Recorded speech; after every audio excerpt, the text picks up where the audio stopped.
ሰላም ጤና ይስጥልን የተወደዳችሁ የገበያ ሚዲያ ተከታታዮቻችን የዕለተ ማክሰኞ መጋቢት 1 ቀን 2018 ዓ.ም ለምሽት የመረጥናቸው የዜና ዘገባዎቻችንን ይዘንላችሁ ቀርበናል።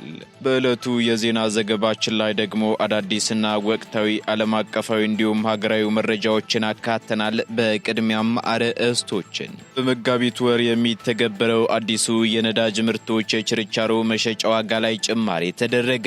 የንግድና ቀጠናዊ ትስስር ሚኒስቴር ከዛሬ መጋቢት 1 ቀን 2018 ዓ.ም ከቀኑ 8 ሰዓት ጀምሮ ተግባራዊ የሚሆን የነዳጅ ምርቶች የችርቻሮ መሸጫ ዋጋ ማሻሻያ ማድረጉን አስታውቋል። የምትሰሙት መረጃችን ነው። በአንዳንድ የኢሚግሬሽንና ዜግነት አገልግሎቶች ላይ የዋጋ ጭማሪ መደረጉ ተሰምቷል። ለመሆኑ የፓስፖርት አገልግሎት ላይ የተጨመረው ጭማሪ ምን ያክል ነው? በዝርዝር እናጋራችኋለን። ከባህር ማዶ መረጃዎቻችን መካከል ደግሞ ሀገሪቱ በመካከለኛው ምስራቅ በተቀሰቀሰው ጦርነት ምክንያት የነዳጅ ዋጋ መናርን ተከትሎ የሥራ ቀናትን መቀነሷና ትምህርት ቤቶችን መዝጋቷ ተነግሯል። በሌላ በኩል የሀገሪቱ ከፍተኛ የመንግስት ባለስልጣናትና የሚኒስትሮች ደሞዝም ለጊዜው እንዲቆም የተደረገ ሲሆን የፓርላማ አባላት ደሞዝ ደግሞ በ25 በመቶ እንዲቀንስ መወሰኑ ተሰምቷል። በዝርዝር የምትሰሙት ይሆናል።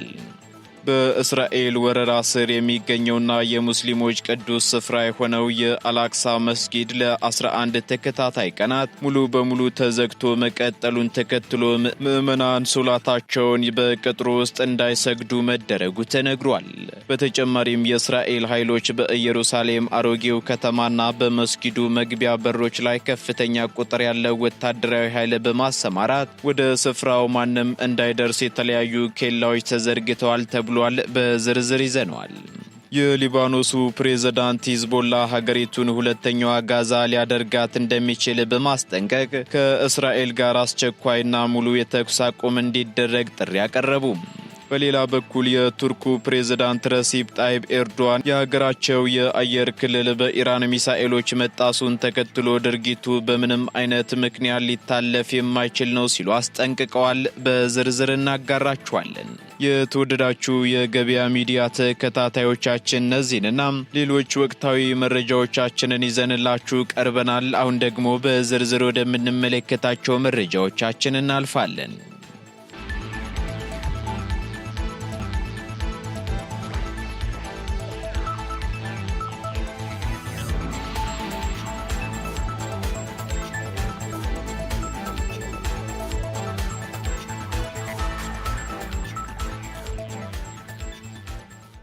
አንዳንድ የኢሚግሬሽንና ዜግነት አገልግሎቶች ላይ የዋጋ ጭማሪ መደረጉ ተገለጸ። መደበኛ ፓስፖርት ለሚፈልግ አመልካች 50 ሺህ ብር በመክፈል በቤት ለቤት ልዩ አገልግሎት በ2 ቀናት ውስጥ እንዲያገኝ የሚያስችልና ለ10 ዓመታት የሚያገለግል የኢትዮጵያን ወርቃማ ቪዛ $10,000 ክፍያ ማግኘት የሚችልበት ደንብ በስራ ላይ መዋሉ ተገልጿል። ይህ አዲስ አሰራርም የኢሚግሬሽንና ዜግነት አገልግሎት የክፍያ ደንብ ሲሆን የሚኒስትሮች ምክር ቤትም በዚህ ደንብ ላይ ውይይት አካሂዶ በነጋሪት ጋዜጣ ታትሞ ከወጣበት ቀን ጀምሮ ተግባራዊ እንዲደረግ ባለፈው ታህሳስ ወር ባካሄደው መደበኛ ስብሰባ መወሰኑ ይታወሳል። ደንቡ በሐምሌ 2016 ዓ.ም የወጣው ደንብ አተገባበር ላይ የታዩ ክፍተቶችን ለማሻሻል እንዲሁም የውጭ ዜጎች የማይንቀሳቀስ ንብረት እንዲያፈሩ የተደነገገውን አዋጅ ተግባራዊ ለማድረግ የሚያስችል እንደሆነም በወቅቱ ተገልጿል። አዲሱ ደንብ ላይ በ2 እና በ5 ቀናት ውስጥ ለሚሰጡ የመደበኛ ፓስፖርት አገልግሎቶች ሲጠየቅ የነበረው ከ5,000 እስከ 25,000 ብር የሚደርሰው ክፍያ ግን ሳይለወጥ ቀጥሏል። ሆኖም መደበኛ ፓስፖርትን በልዩ አገልግሎት ለማግኘት የሚፈልጉ ተገልጋዮች ደግሞ ከ40,000 ብር እስከ 50,000 ብር መክፈል እንደሚጠበቅባቸው በአዲሱ ደንብ ላይ ሰፍሯል። በተጨማሪም በደንቡ ላይ ፕሪሚየም በሚል ለተሰየመው አገልግሎት 40,000 ብር የሚከፍል ተገልጋይ መደበኛ ፓስፖርትን በ6 ሰዓት ውስጥ ማግኘት እንደሚችልም ተቀምጧል። በቤት ለቤት አገልግሎት መደበኛ ፓስፖርት እንዲሁ በ2 ቀናት ውስጥ ማግኘት የሚፈልግ ተገልጋይ ደግሞ 50,000 ብር መክፈል ይኖርበታል ተብሏል። ከሐምሌ 2016 ዓ.ም ጀምሮ በስራ ላይ በቆየው ነባሩ የክፍያ ደንብ በልዩ አገልግሎት የሚሰጥ ባለ 32 ገጽ ፓስፖርት የክፍያ መጠን 35,000 ብር እንደነበር ይታወሳል። በውጪ ሀገር ለሚሰጥ የመደበኛ ፓስፖርት አገልግሎት የሚጠይቁ ዜጎች ደግሞ ለመደበኛ አገልግሎት መክፈል የሚጠበቅባቸው $200 እንደሆነም በደንቡ ላይ ተቀምጧል። ፓስፖርታቸውን ለማደስ በበይነ መረብ የሚያመለክቱ ተገልጋዮች በበኩላቸው $250 መክፈል ይጠበቅባቸዋል ተብሏል። ከሀገር ውጪ ሆነው ፓስፖርት በአስቸኳይ ለማግኘት ለሚጠይቁ ዜጎች ደግሞ በአዲሱ ደንብ የሚጠየቀው ክፍያ $300 ሲሆን ይህንኑ የአስቸኳይ አገልግሎት በበይነ መረብ ለሚጠይቁ ተገልጋዮች ክፍያው ወደ $350 ከፍ እንደሚልም ተገልጿል። የይለፍ ሰነድ ለማግኘት የሚያመለክቱ ተገልጋዮችም $120 መክፈል እንደሚገባቸው የደነገገው ይህ አዲሱ ደንብ ጊዜያዊ የመኖሪያ ፍቃድ ለሚጠይቁ ጥገኝነት አመልካቾችም መደበኛ ክፍያው $500 እንደሆነ አመላክቷል። በሁለት ቀን የሚያልቅ የጥገኝነት ጊዜያዊ የመኖሪያ ፍቃድ የሚጠየቀው ክፍያ ደግሞ $1,000 እንደሆነም ተገልጿል። በተጨማሪም ለ5 ዓመታት የሚቆይ ቋሚ የመኖሪያ ፍቃድ ለማግኘት የሚጠየቀው ክፍያ ደግሞ ቀድሞ ከነበረበት በ3 እጥፍ ጨምሮ በአዲሱ ደንብ $3,000ም ገብቷል። ይህንኑ አገልግሎት በአስቸኳይ ማለትም በአንድና በሁለት ቀናት ለማግኘት ከ4,000 እስከ $4,500 እንዲከፍሉም ይጠበቃል ተብሏል።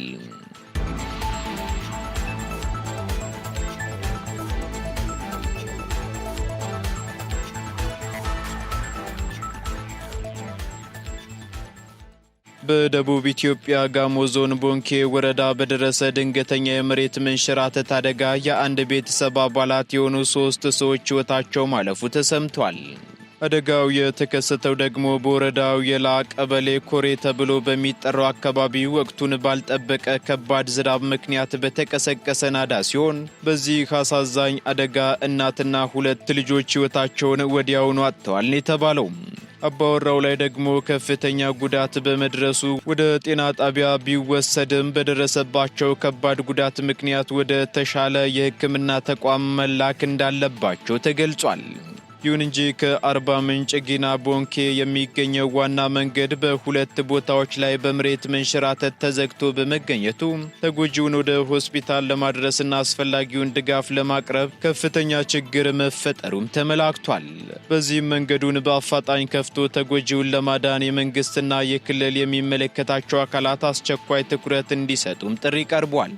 በተያያዘ ዜናም በአርባ ምንጭ ዙሪያ ወረዳ እንዲሁም በካምፓ ዙሪያ ወረዳ በርካታ አካባቢዎች ላይ ከፍተኛ የጎርፍ አደጋ መጋረጡን የጋሞ ዞን ፖሊስ አስጠንቅቋል።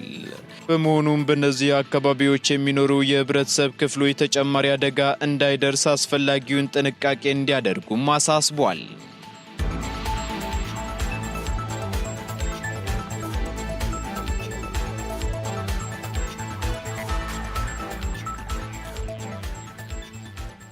የነዳጅ ምርቶች የችርቻሮ መሸጫ ዋጋ ላይ ጭማሪ ተደረገ። በዚሁ መሰረት ቤንዚን የ3 ብር ከ6 ሳንቲም እንዲሁም ነጭ ናፍጣ ደግሞ የ10 ብር ከ72 ሳንቲም ጭማሪ ተደርጎባቸዋል። የንግድና ቀጠናዊ ትስስር ሚኒስቴር ከዛሬ መጋቢት 1 ቀን 2018 ዓ.ም ከቀኑ 8 ሰዓት ጀምሮ ተግባራዊ የሚሆን አዲስ የነዳጅ ምርቶች የችርቻሮ መሸጫ ዋጋ ማሻሻያ ማድረጉን አስታውቋል። ባለፈው የካቲት ወር አብዛኞቹ የነዳጅ ምርቶች በነበሩበት ዋጋ እንዲቀጥሉ ተደርጎ የነበረ ቢሆንም በዚህ ወር ግን በዓለም አቀፍ የነዳጅ ዋጋ መዋዠቅ ምክንያት በሁሉም ምርቶች ላይ የዋጋ ጭማሪ መደረጉ ተገልጿል። በዚህም መሰረት የ1 ሊትር ቤንዚን ዋጋ ካለፈው ወር የ129 ብር ከ12 ሳንቲም ወደ 3 ብር ከ6 ሳንቲም ጭማሪ በማሳየት ወደ 132 ብር ከ18 ሳንቲም ከፍ ብሏል። በተጨማሪም ከፍተኛ የዋጋ ጭማሪ ከታየባቸው ምርቶች መካከል ኪሮሲንና ነጭ ናፍጣ ቀዳሚዎቹ ሲሆኑ ኪሮሲን የ17 ብር ከ2 ሳንቲም ጭማሪ ተደርጎበት በ1 ሊትር 176 ብር ከ14 ሳንቲም እንዲሸጥ ተወስኗል። እንዲሁም ነጭ ናፍጣ ደግሞ በሊትር የ10 ብር ከ72 ሳንቲም ጭማሪ የተደረገበት ሲሆን 139 ብር ከ84 ሳንቲም እንዲሸጥ ተወስኗል። በተጨማሪም ቀላል ጥቁር ናፍጣ በሊትር 137 ብር፣ ከባድ ጥቁር ናፍጣ ደግሞ 133 ብር ከ45 ሳንቲም ይሸጣል የተባለ ሲሆን የአውሮፕላን ነዳጅ ደግሞ በሊትር 8 ብር ከ43 ሳንቲም ጭማሪ በማሳየት 145 ብር ከ23 ሳንቲም እንዲሸጥ ተወስኗል። በመሆኑም መንግስት ይህንን የዋጋ ማስተካከያ ተግባራዊ እንዲደረግ የወሰነ ሲሆን የሚመለከታቸው አስፈጻሚ አካላትም ቁጥጥርና ክትትል እንዲያደርጉ መመሪያ አስተላልፏል። ይህ አዲስ የዋጋ ዝርዝር ለሕዝብ ይፋ እንዲሆንና በከተማዋ በሚገኙ የነዳጅ ማደያዎች ሁሉም ተግባራዊ እንዲደረግም ሚኒስቴር መስሪያ ቤቱ አሳስቧል።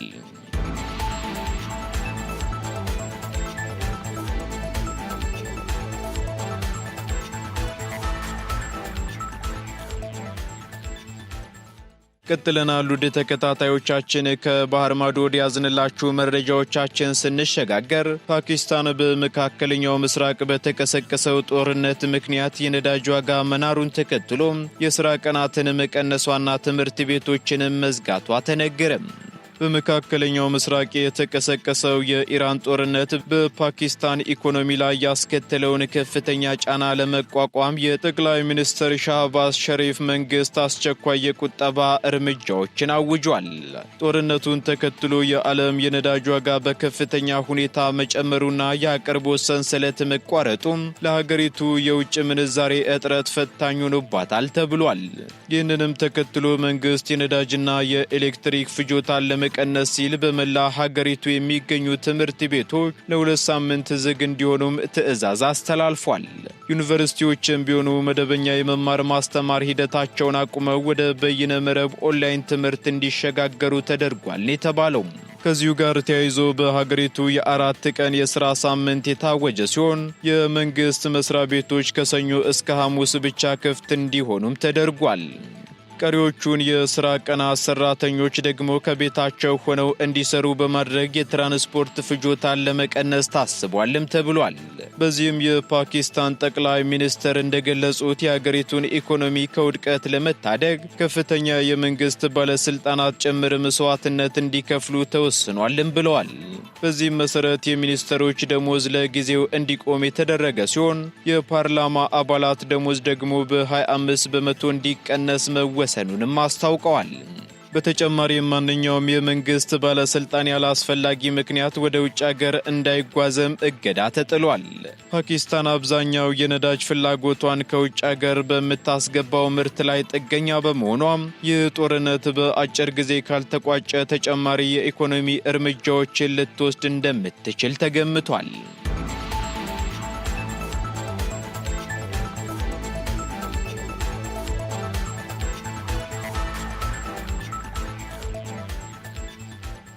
በእስራኤል ወረራ ስር የሚገኘውና የሙስሊሞች ቅዱስ ስፍራ የሆነው የአላክሳ መስጊድ ለ11 ተከታታይ ቀናት ሙሉ በሙሉ ተዘግቶ መቀጠሉ ተነገረ።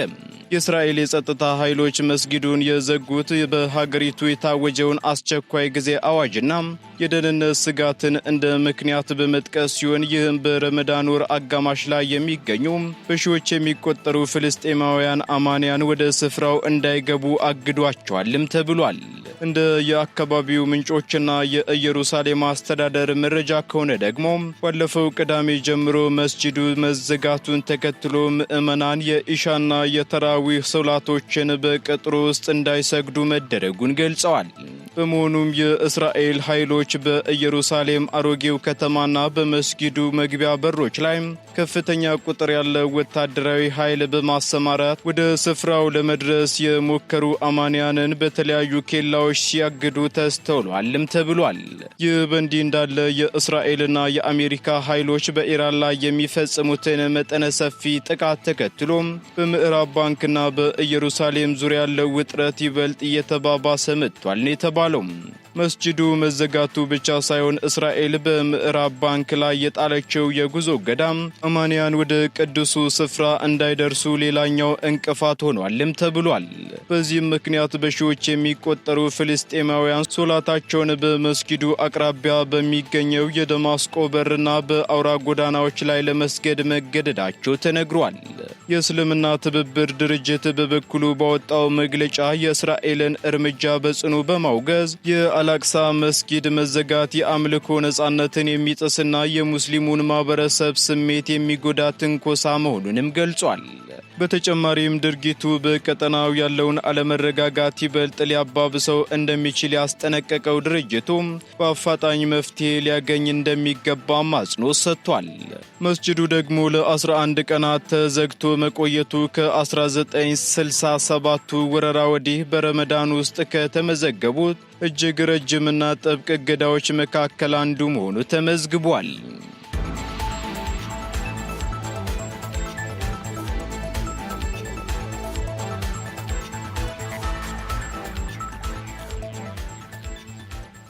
የሊባኖስ ፕሬዝዳንት ሂዝቦላህን በማስጠንቀቅ ታሪካዊ የተኩስ አቁም ጥሪ አቀረቡ።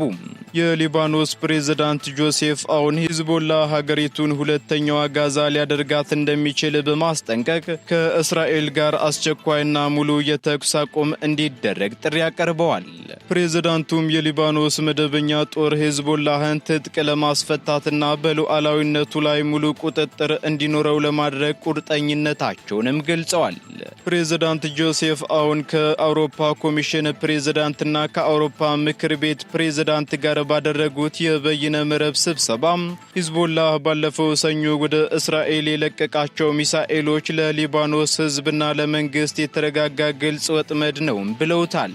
ሂዝቦላህ የኢራንን የበላይ መሪ አያቶላ አሊ ሐሚኒ ግድያን ለመበቀል በሚል ከረጅም ጊዜ ቆይታ በኋላ ጥቃት መጀመሩን ገልጾ የነበረ ቢሆንም ፕሬዝዳንት አውን ግን ይህ ድርጊት እስራኤል ሊባኖስን እንድትወርና እንድትቆጣጠር መንገድ የሚከፍት እንጂ ጠላትን የሚገታ አይደለም ሲሉ በጽኑ ነቅፈዋል። ፕሬዝዳንቱ በንግግራቸው ሊባኖስ ምንም አይነት ሰብአዊና ሕጋዊ ገደብ በሌለው የእስራኤል ወታደራዊ ጥቃት ውስጥ ገብታ እንደ ጋዛ እንዳትፈራርስ ለማድረግ የተኩስ አቁም ስምምነት ወሳኝ መሆኑን ተናግረዋል።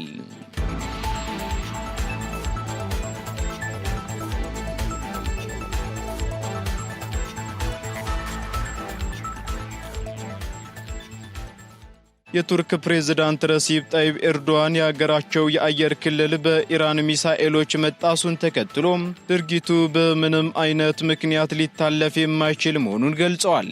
ፕሬዝዳንት ኤርዶዋን ከኢራኑ ፕሬዝዳንት ጋር በስልክ ባደረጉት ውይይት ቱርክ የአየር ክልሏን ደህንነት ለማስጠበቅ ማንኛውንም አስፈላጊ እርምጃ መውሰዷን እንደምትቀጥል በግልጽ አስታውቀዋል። ይህ ውይይትም የተደረገው ደግሞ ከኢራን የተተኮሰ ሁለተኛ የባለስቲክ ሚሳኤል ወደ ቱርክ የአየር ክልል ሲገባም በምስራቅ ሜዲትራኒያን ባህር ላይ በሚገኙ የኔቶ የአየር መከላከያ ስርዓቶች መመታቱን የቱርክ ብሔራዊ መከላከያ ሚኒስቴር ማረጋገጡን ተከትሎ ነው። በዚህም ፕሬዝዳንት ኤርዶዋን በጎረቤት ሀገራት ላይ የሚሰነዘሩ ጥቃቶች የማንንም ፍላጎት እንደማያስከብሩና ድርጊቱ ደግሞ በአስቸኳይ መቆም እንዳለበት አሳስበዋል። ቱርክ በቀጥታ ተሳታፊ ባልሆነችባቸው ቀጠናዊ ግጭቶች ሳቢያም አሉታዊ ተጽዕኖ እያረፈባት መሆኑን ኤርዶዋን ጠቁመዋል። ቱርክ በኢራን ላይ የሚፈጸሙ ህገወጥ ጣልቃ ገብነቶችን እንደማትደግፍ የገለጹት ፕሬዝዳንቱ በተመሳሳይ መልኩ ኢራንን የቀጠናውን ሀገራት ኢላማ ማድረጓን መቃወማቸውንም አስረድተዋል።